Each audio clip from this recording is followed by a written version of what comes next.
히브리서 12장은 이러므로로 시작하여 11장에 소개된 구약의 믿음의 선진들을 증인으로 삼으며 우리에게 믿음의 경주를 하라고 권면합니다.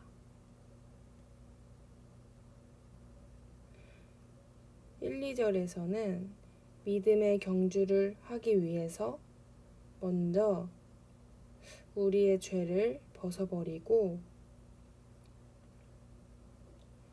인내하며 우리에게 믿음 주시고 온전하게 하시는 예수님께 시선을 고정해야 한다고 말합니다. 예수님께서는 사랑과 완전하게 만날 것에 대한 기쁨으로 십자가를 참으시고 수치스러움을 개의치 않아 하시며 우리를 완전하게 해주셨습니다. 그러므로 우리는 지쳐 낙심하지 않기 위해 예수님을 생각하며 믿음의 경주를 해야 합니다.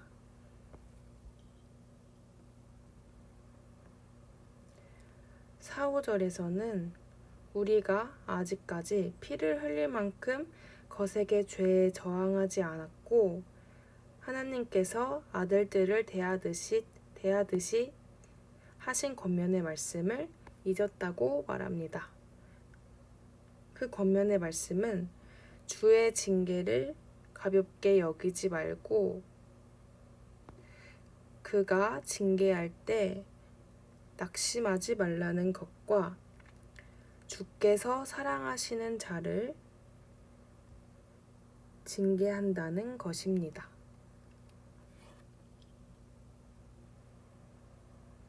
6절에서 8절을 보면 아버지가 아들에게 내리는 징계를 비유 삼아 징계의 이유를 더 강조하고 있습니다. 그 징계의 이유는 아버지가 사랑하는 자녀로 우리를 삼으셨기 때문이라는 것입니다. 사랑하는 자녀이기에 궁극적으로 가장 좋은 것을 주시기 위해서 좋지 않은 것을 허락하시는 것입니다. 또한 10절에서는 하나님이 우리를 징계하시는 목적을 밝히고 있습니다. 그 징계의 목적은 하나님이 우리의 유익을 위하여 그의 거룩하심에 참여하게 하기 위해서라고 말합니다. 비록 거룩함에 참여하기 위해 우리가 징계를 받을 당시에는 즐겁지 않고 슬퍼 보이지만 결국에는 그로 말미암아 연단을 받은 사람들은 의와 평강의 열매를 맺는다고 11절에서 격려의 말을 건넵니다. 그러므로 우리는 징계를 받을 때에 하나님의 거룩한 성품에 참여하기 위한 것임을 생각하고 하나님의 은혜죠. 그렇게 하고 예수님께 시선을 고정하며 믿음의 경주를 해야 합니다.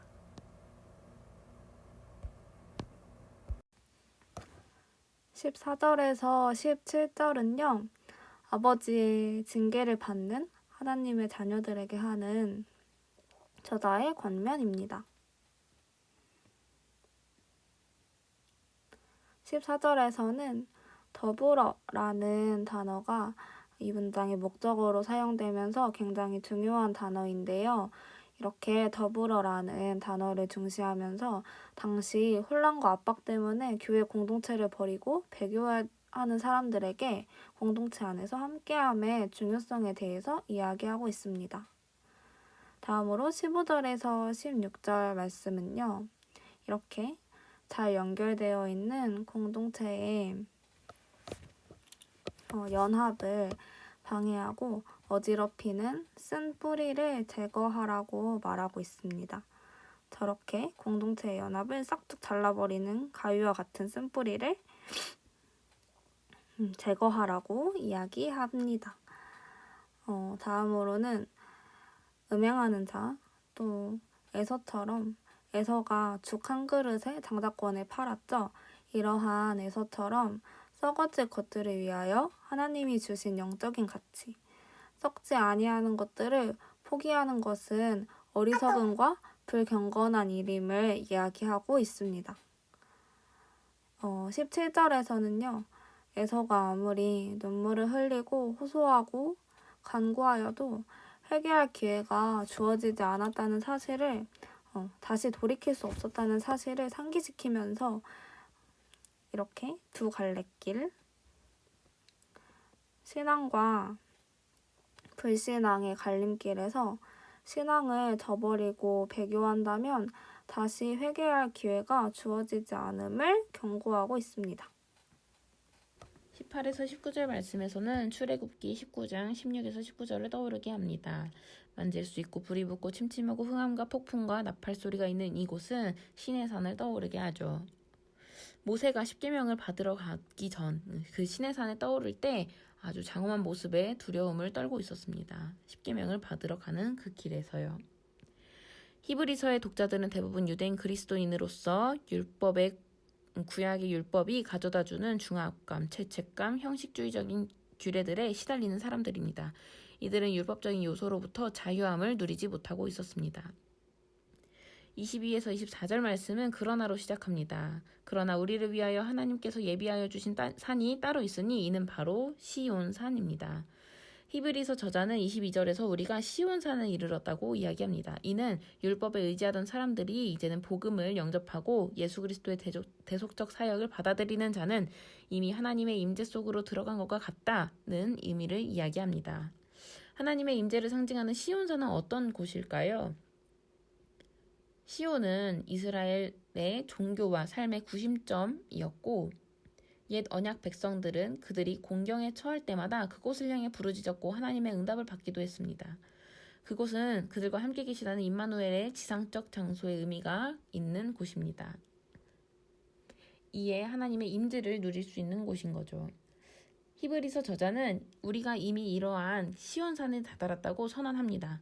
비유적으로는 부활하신 후에 만왕의 왕으로 만주의 주로 온 우주를 다스리시는 예수 그리스도가 계신 하늘의 도시, 또 평화의 왕이 계신 곳, 또 새 예루살em 성이 있는 곳, 살아계신 하나님의 도성, 이곳을 시온산으로 설명합니다.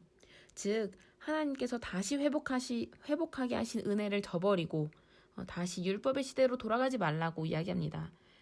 이는 우리가 예수 그리스도를 통해 이미 하나님의 자녀가 되었고 하늘의 시민권자들이 되었기 때문이라고 말합니다. 25절에서 27절은 하나님의 말씀을 거역하지 말라고 이야기합니다. 이 모습은 학개서 2장 6절 말씀을 인용했습니다. 이는 하나님이 다시 임하실 때 하늘까지도 진동한다고 말합니다.